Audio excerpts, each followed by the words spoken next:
కల్తీ జరిగింది అనేది ప్రభుత్వమే ప్రకటిస్తూ ఉంది. ఇంకొక కేంద్ర ప్రభుత్వ రంగ సంస్థ national dairy development board lab దాన్ని నిర్ధారించింది అన్న వార్త భక్తులని రోమాలు నిక్కబొడుచుకునేలాగా చేసింది. అటువంటి పరిస్థితుల్లో నాడు చైర్మన్లుగా పనిచేసిన, నాడు ధర్మకర్తల మండలి చైర్మన్లుగా వ్యవహరించిన వైవి సుబ్బారెడ్డి, భూమన కరుణాకర్ రెడ్డి వ్యవహార శైలి చాలా విస్తృతంగా చర్చనీయాంశమైంది.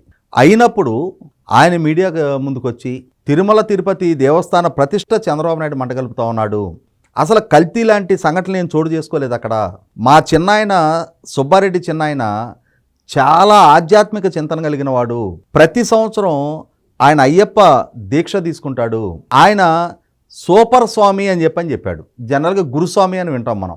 5 సంవత్సరాల కన్నా ఎక్కువగా మాల వేసిన వాళ్ళని గురుస్వామి అంటారు. ఆయన బహుశా చాలా సంవత్సరాలుగా మాల వేసుకొని ఉండొచ్చు. ఆయన ఏమంటారో కూడా ఈ జగన్మోహన్ రెడ్డికి తెలియదు. అంటే ఈ ధర్మంతో కానీ ఈ ఆచార వ్యవహారాలతో కానీ కనీస మాత్రపు పరిచయం లేని వ్యక్తి జగన్మోహన్ రెడ్డి కాటాన సూపర్ స్వామి అని చెప్పాడు.